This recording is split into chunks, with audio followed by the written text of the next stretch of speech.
Well, good morning, afternoon, evening, whenever you see this. This is Dee with Older INFP Insights. Hope everybody's doing well. It's February, and as promised, I am back. So, you like my new stock sock kind of things? My daughter gave me these for Christmas, and yeah, she knows me pretty well. I walk around the house with these type things, so I got something new to wear. Hope everybody's holidays in January went well. I don't know about you, but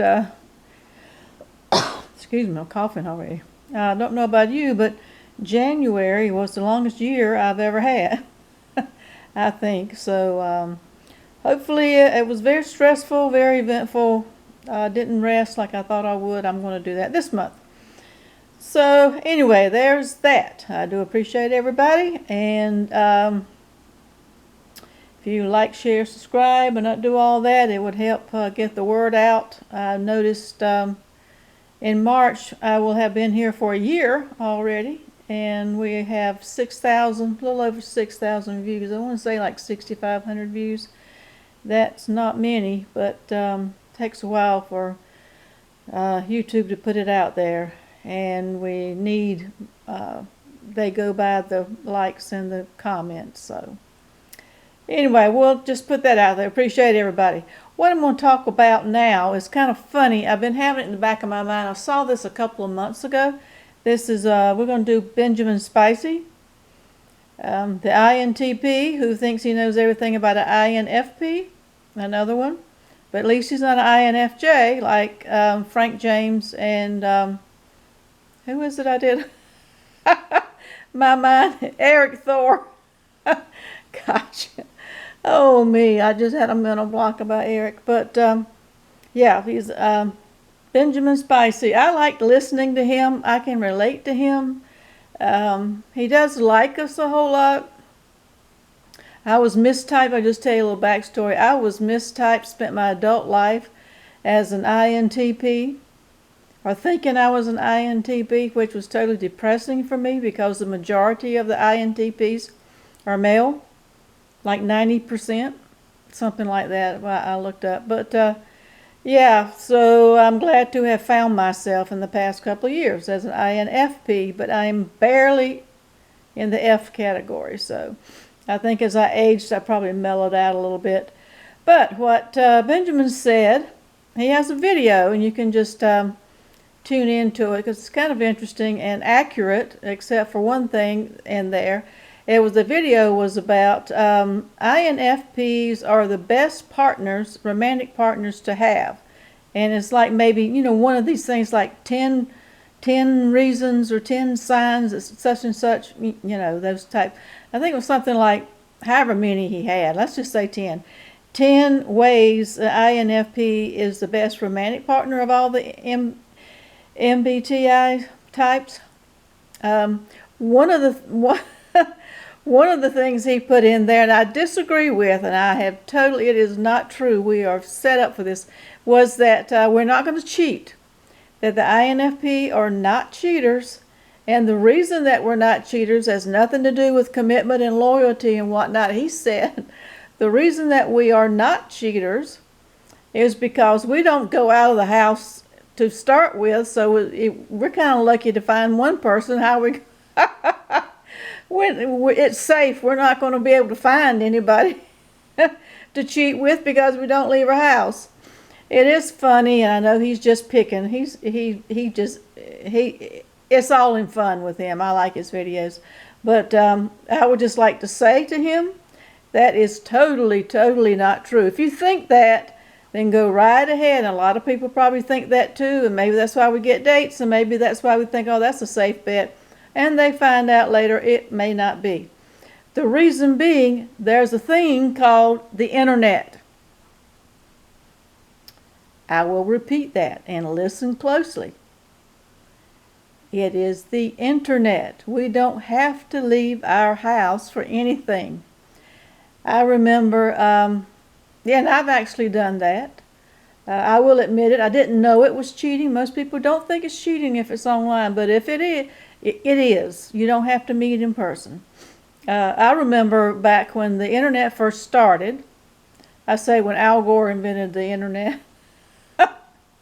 That's a joke for you who are young. Those who are old like me, you might get the joke. But when Al Gore invented the invented the internet, in case you don't know, Al Gore used to be our vice president.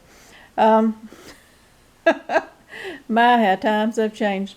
But back during dial-up season, AOL dial-up, you've got mail, and all that other stuff, they had chat rooms. I used to own a chat room on one of the channels, on one of the relay channels. And it wasn't on my channel that happened, but there was one chat channel used to go in, and man, oh man, I would spend hours and hours, I mean literally hours and hours, and all the weekend when I wasn't working. This was back in the 90s. I would stay all day on the internet and just chat, chat with the most people. I had a fling. It's funny. I thought it was funny then. I had a fling with someone in Australia. I do love the Aussies. If there's one place in the world that I would love to go, it was always Australia. One place in the world I will never get to go because it's too far to go, and I can't fly, is Australia. But I love the accents. I love the area.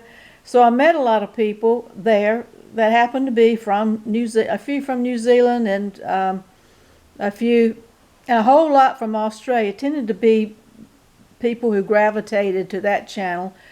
Majority were Americans or they were Australians.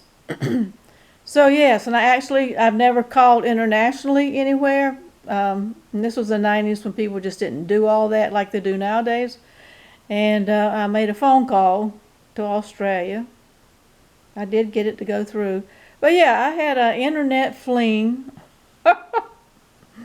for about 2 years, I think it was, with someone in the chat room. And at the time, I was in a relationship. We weren't living together, thank goodness, but that was the beginning of the end of that relationship. And I didn't know I didn't think I was doing anything wrong. I just thought the other person was just too possessive. But now we know that is considered cheating. I would not do that now. But to Benjamin Spicy's point, yes, and I went halfway across the world on the internet, and yes, it happens, and yes, it was one of the best relationships I've ever had. Never had to put up with making a fuss or keeping me up at night or picking up after them or anything like that. It's the internet. If you get tired of them, just turn it off. Unplug it. That's what I used to do. I didn't know anything about the internet. I thought if you unplugged it, you wouldn't keep getting all these emails. I had no idea how it worked. But yeah, that's the only point I wanted to make, is that don't think, it's not that INFPs cheat to be cheaters. We're not like that. But don't say it's totally incorrect to say because we don't leave the house, we can't cheat. Well, I think there's more opportunities in the internet world, in the social media world, to cheat. So yes, and we do tend to have our lives, our real lives, everybody knows INFP lives are in our heads, but our real lives, when we take it out of our heads, more likely than not, it's going to involve some type of electronics. So just want to put that out there. Just all in fun. Just want to say welcome back. I hope you came back. It's good to be back. I'm looking forward to this year and what I can come up with to talk about. If you got any topics you want me to discuss, I will do my best to do that. And again, if you have any comments, comment below. Like this thing, even if you don't like it. And comment. I hate to view it. I hate to think I've got to pay my grandchild to view this thing and move the little view thing back and forth a million times. Like somebody hired a celebrity hired their grandchild to do that, and they had all these kind of likes and all these kind of stuff, and she hired them to do it. But anyway, I just want to say it's good to be back. Hope everybody's safe. Until next time, stay safe.